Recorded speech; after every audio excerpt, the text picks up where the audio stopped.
Assalamualaikum warahmatullahi wabarakatuh. Kembali lagi di YouTube channel aku Jumai Family.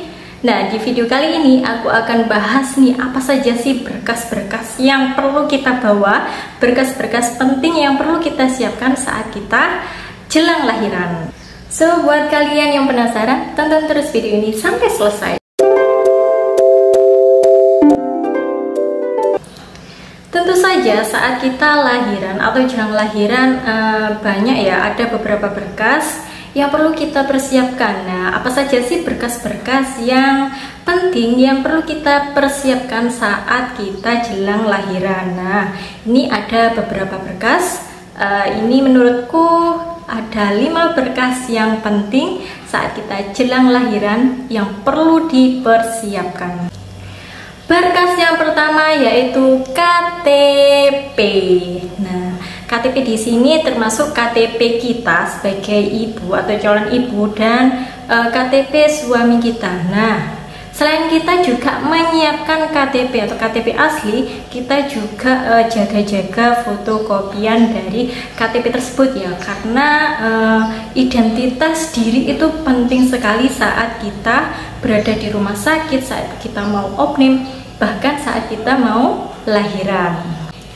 Berkas yang kedua yaitu kartu keluarga. Nah, ini buat para suami istri atau pengantin baru yang mau jelang lahiran. Biasanya kalau jelang lahiran itu usia pernikahan kebanyakan itu 1 tahun. Nah, biasanya banyak sekali para suami istri itu yang belum mengurus kakak. Nah, kakak atau kartu keluarga ya. Nah, dulu itu aku hamil berapa bulan ya?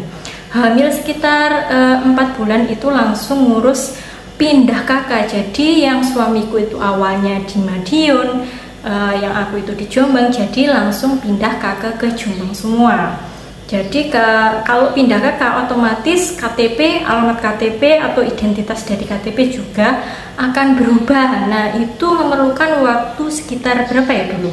Sekitar 3 mingguan sampai paling lama itu 2 bulan buat ngurus pemindahan identitas diri atau KTP dan kakak itu sampai jadi. Nah, buat kalian kakak ini penting banget ya buat lahiran, karena menurutku kakak itu penunjang dari identitas diri ya. Bukan penunjang sih, menurutku juga penting banget ya saat kita mau jelang lahiran. Nah, perlu kalian ketahui, nah buat pasangan-pasangan baru ini yang mau lahiran, biasanya pernikahan usia pernikahan itu 1 tahun, dia tuh kebanyakan belum memiliki kakak. Jadi saat awal nikah usahakan 1 bulan pernikahan itu langsung ngurus kakak ya. Karena apa? Karena sekarang itu udah ada undang-undangnya kalau nggak salah, kalau belum memiliki kakak.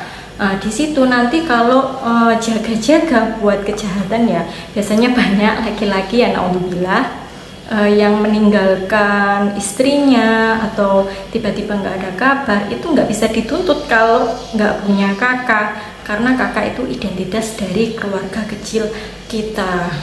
Berkas yang ketiga yaitu buku nikah. Nah, oh ya, untuk yang kakak atau kartu keluarga itu siapkan beserta fotokopiannya. Kalau aku dulu itu semua berkas itu aku fotokopi minimal 3-5 lembar.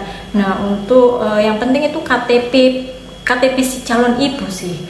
Dulu itu sama BPJS. Nah, untuk berkas yang ketiga itu fotokopian dari surat nikah ini ya, itu surat nikah dari pihak laki-laki dan pihak perempuan. Nah, ini aku jaga-jaga aja, tapi dulu itu tetap diminta sama pihak rumah sakit karena aku dulu lahiran di Mojokerto. Untuk berkas yang keempat yaitu buku Pinkia ini. Nah, untuk buku Pinkia ini ada beberapa rumah sakit itu penting banget ya, termasuk aku dulu lahiran di Rumah Sakit Mutiara Hati Mojokerto. Nah, itu penting banget karena setiap kali periksa itu diminta buku PIN-nya. Karena kenapa? Di dalam buku PIN ini itu memuat beberapa informasi penting mengenai ibu hamil, mengenai ibu menyusui, mengenai ibu saat melahirkan. Banyak banget informasi-informasi penting saat kita hamil itu keluarnya apa saja, saat kita periksa itu keluarnya apa saja.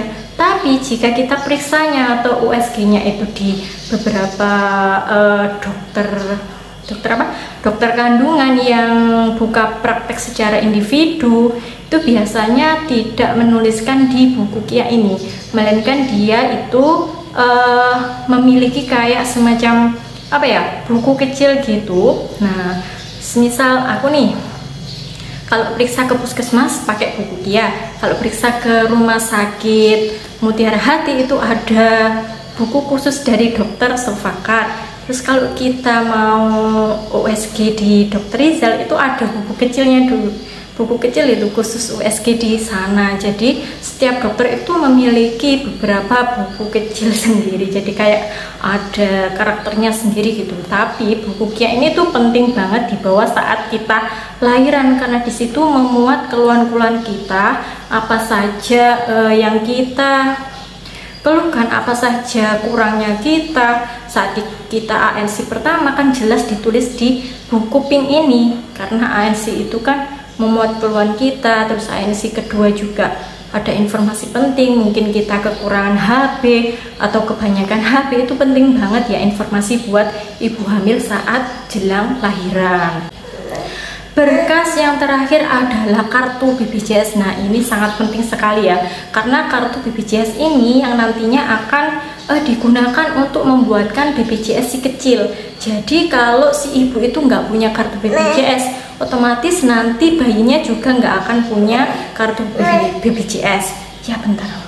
Nah, dulu itu aku pas lahiran di Rumah Sakit Mutiara Hati, aku pakai BPJS ini dan hanya membayar sekitar biaya administrasi itu sekitar 300 ribuan aja. Untuk biaya lahiran secara sesar itu gratis, bukan gratis sih, itu bisa diangsur dari BPJS tersebut. Nah, dari BPJS itu yang aku miliki bisa kita gunakan untuk membuatkan BPJS si kecil, meskipun belum bisa langsung jadi karena masih proses sekitar 3 bulanan udah bisa jadi BPJS-nya yang si kecil, buat si kecil.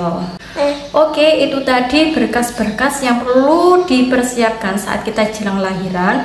Yang terpenting kalian juga harus menyiapkan fotokopinya, minimal itu 3-5 lembar ya. Kalian kalian tempatkan di tempat yang tidak terkena air biasanya. Nah, itu sangat berguna saat kita jelang lahiran ya, perlu dipersiapkan. Pokoknya 8 bulan aku itu udah persiapan buat berkas-berkasnya, pokoknya udah siap.